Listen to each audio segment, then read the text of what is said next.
मेरे दोस्तों, एक भाई ने सवाल किया, अगर मेरे औलाद की कमाई हराम हो तो क्या वो जो कुछ हमारे लिए लाता है उसे खाना जायज़ है? और अगर जायज़ नहीं तो हम क्या करें?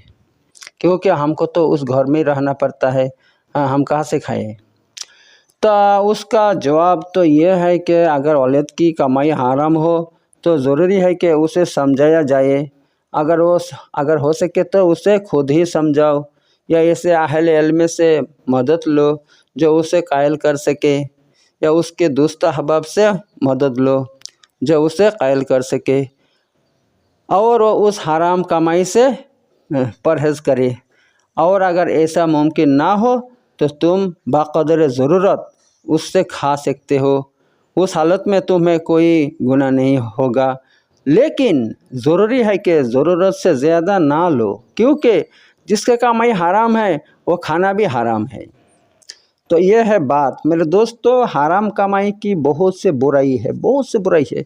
अल्लाह ताला कुरान में फरमाता है, या अय्युहर रसूल कुलू मिनत तय्यिबात व अमलू मिनस सालिहात। ऐ रसूलो, तुम कुलू मिनत तय्यिबात, तुम पाकीज़ा चीज़ें खाओ, पाकीज़ा चीज़ें खाओ, व अमलू मिनस सालिहात, उसके बाद तुम नेक अमल करो। तो देखा, अल्लाह तबारक तआला ने नेक अमल से पहले पाकीज़ा चीज़ खाना यानी हलाल खाना शर्त लगाया है। क्योंकि अगर कोई आदमी कोई इबादत करे, कोई नेक अमल करे और उससे पहले हराम खा के इबादत करे तो अल्लाह ताला उसकी इबादत हरगिज़ कबूल नहीं करेंगे, हरगिज़ कबूल नहीं करेंगे।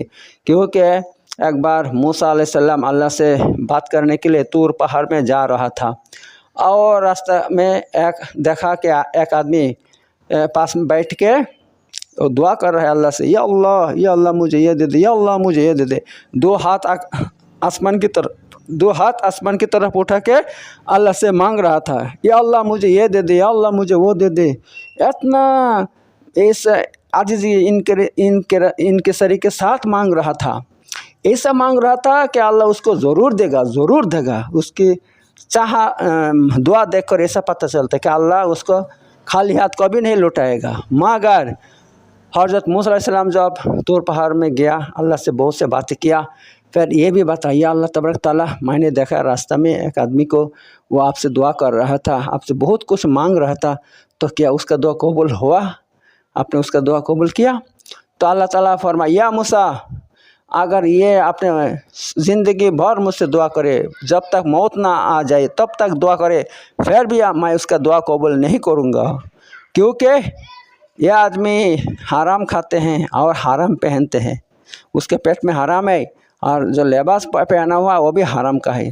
तो लिहाजा अल्लाह तबारक ताला हराम खाने वाला का दुआ कबूल नहीं करते, और उसकी कोई इबादत भी कबूल नहीं होता। क्योंकि रसूलुल्लाह सल्लल्लाहु अलैहि वसल्लम हदीस में फरमाया है, जिसने एक लुक़्मा हराम खाते हैं 40 दिन तक अल्लाह ताला उसकी दुआ कबूल नहीं करते। 40 दिन तक उसका कोई दुआ अल्लाह कबूल नहीं करते। और देखो, जो और ये हराम खाने का ये नुकसान है कि हराम खाने वाले का अखलाक ख़राब हो जाता है, और वो इबादत में उसका दिल नहीं लगता, उसका दुआ कबूल नहीं होता, और अल्लाह से वो मांगना नहीं चाहते। इधर उधर से मांगेंगे, हर आदमी से मांगेंगे, लेकिन अल्लाह से वो मांगना नहीं चाहते, उसका दिल नहीं लगेगा अल्लाह से मांगने के लिए। ये हराम खाने के लिए ऐसा होता है। या और ऐसा होता है, आदमी के ज़िंदगी में ऐसा बीमारी लग जाता है, ऐसा बड़ा मुसीबत आ जाता है, जो मुसीबत दूर नहीं होता, ये बीमारी अच्छा नहीं होता, ये हराम खाने की वजह से होता है। या दुनिया में उसके दिल में कभी कोई चैन नहीं मिलेगा उसको। तो मेरे दोस्तों, हराम खाने का बहुत से नुकसान है। और एक हदीस बता दो, रसूलुल्लाह सल्लल्लाहु अलैहि वसल्लम ने फरमाया, जिस ऐसा एक ज़माना आएगा, उस ज़माना में आदमी हलाल हराम की तमीज़ नहीं करेगा। बस उनको रुपया चाहिए, बस रुपया किसी हालत में आ जाए, कहीं से आ जाए, उनको रुपया चाहिए, सिर्फ हलाल हराम नहीं देखेगा। तो अब आदमी क्या होगा, रात में ईमानदार होगा, शाम में काफिर हो जाएगा, या शाम में ईमानदार होगा, सुबह में ईमानदार होगा, शाम में काफिर हो जाएगा। ऐसा बात है। तो मेरे दोस्तों, वो तो यही ज़माना है ना। फिर ये ज़माना में आदमी हलाल हराम नहीं देखते, बस उनको रुपया चाहिए, किसी भी तरह से चोरी करके हो, डकैती करके हो, लूट मार करके हो, किसी भी हालत में उनको रुपया चाहिए, कुछ देखता नहीं है।